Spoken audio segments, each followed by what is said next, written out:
नमस्कार, आप देख रहे हैं राष्ट्र हिंदी न्यूज और मैं हूं आपके साथ वर्षा शर्मा। रूस और यूक्रेन के बीच जारी विवाद खत्म होता नजर नहीं आ रहा है। यूक्रेन की सीमाओं पर 1 लाख से भी ज्यादा रूसी सेना के जवान खड़े हैं। स्थिति इतनी गंभीर है कि नाटो देशों और रूसी सेना के बीच कभी भी युद्ध शुरू हो सकता है। इसी बीच युद्ध को रोकने की कोशिशें भी जारी हैं, मगर अभी तक कोई नतीजा सामने नहीं आया।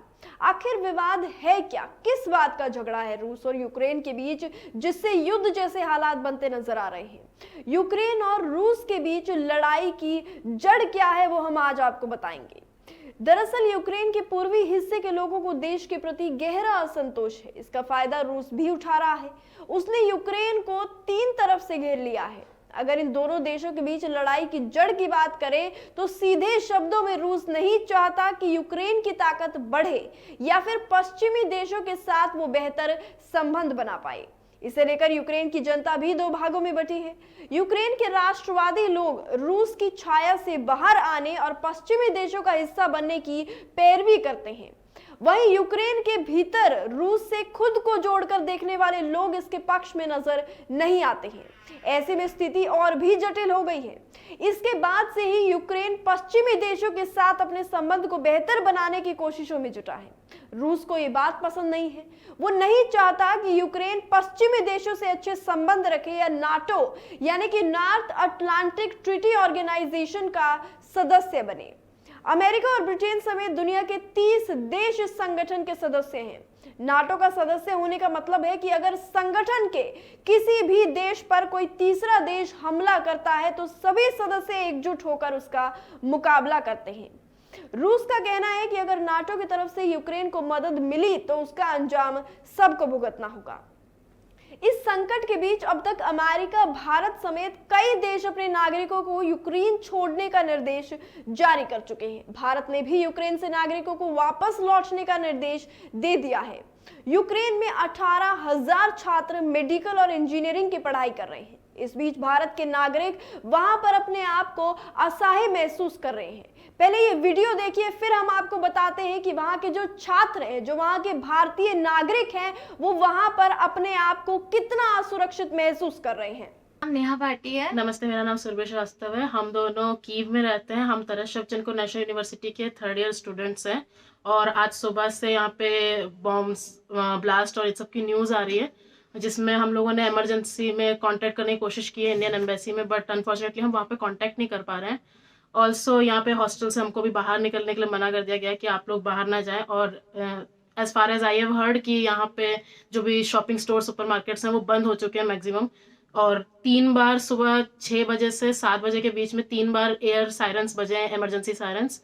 एंड अभी पुलिस भी यहाँ से, सारे पुलिस की गाड़ियां वगैरह सब हमको दिखा है यहाँ से हॉस्टल से बाहर रोड जा रही है। एयरक्राफ्ट बंद है, एयरपोर्ट्स बंद है। न्यूज़ में ये भी है कि जितने भी एयर स्पेस हैं वो बंद कर दिए गए हैं कमर्शियल एयर फ्लाइट्स के लिए। सो हम एम्बेसी को कांटेक्ट कर रहे हैं बट कांटेक्ट नहीं हो पा रहा है, तो we don't know what to do next. और एम्बेसी को कांटेक्ट नहीं होने की वजह से हमको ये भी नहीं पता कि अभी हमको नेक्स्ट स्टेप क्या लेना है या हमको क्या करना है। So we really need, I think we really need help right now. Please Indian embassy, please help us right now, we actually need it. यहाँ अपने घरों में बैठकर उनके डर का अंदाजा लगाना बहुत मुश्किल है, क्योंकि उनकी दीवार के ठीक बाहर एक भारी जंग छिड़ी हुई है। वो इतना असहाय है कि वो लगातार अपील कर रहे हैं कि भारत एम्बेसी और भारत सरकार हमें जल्द से जल्द अपने वतन वापस लेकर जाए और सुरक्षित वापस लेकर जाए। यही नहीं, जो भारत में माता पिता हैं, जिनके छात्र यूक्रेन में पढ़ाई करने के लिए गए हुए हैं, उनकी चिंता भी साफ जाहिर हो रही है। देखिए ये वीडियो, फिर चर्चा करते हैं इस वीडियो पर। मैं संतोष भाटी, जोधपुर से। मेरी बेटी यूक्रेन की कीव सिटी में मेडिकल की पढ़ाई कर रही है। वहाँ पे चूँकि पता चला है कि वहाँ पे हमला हो गया है, दोनों सरकारें रूस और यूक्रेन की आमने सामने लड़ाई कर रही है, इसमें नुकसान तो जनता का ही हो रहा है। तो वहाँ की गवर्नमेंट को समझना चाहिए कि समझौता कर ले बैठ के, क्यों पब्लिक को जान जोखिम में डाल रही है वहाँ की गवर्नमेंट। हम चाहते हैं हमारे बच्चे जो कि इंडियन हैं, इंडियन एम्बेसी, इंडियन गवर्नमेंट, हमारे माननीय प्रधानमंत्री क्या कर रहे हैं ये हमारे बच्चों के लिए? क्या उनको बचाने की कोशिश की जा रही है? हमारे बच्चे हॉस्टल में बंद होके बैठे हुए हैं, वहाँ उनको खाना पानी कुछ भी नहीं मिल रहा है, बमबारी हो रही है, वहाँ पे उनकी जान जोखिम में है। यहाँ पे हमारे हालात ख़राब हो रहे हैं। हमें तसल्ली देने के लिए क्या गवर्नमेंट कुछ करेगी, हमारे बच्चों की जान बचा पाएगी? प्लीज़ मेरी हाथ जोड़ के विनती है गवर्नमेंट से, इंडियन एम्बेसी से, कि हमारे बच्चों के लिए कुछ करें।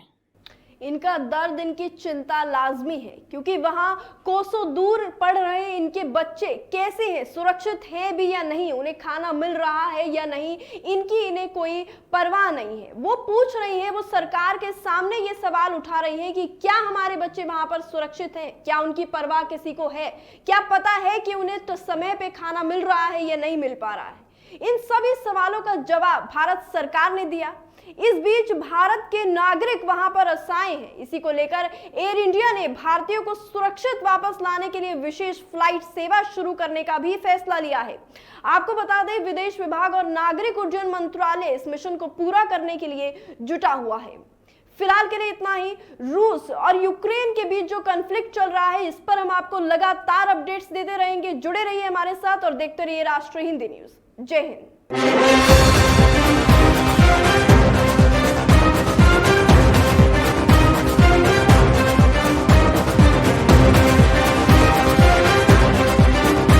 आप देख रहे हैं राष्ट्रीय हिंदी न्यूज।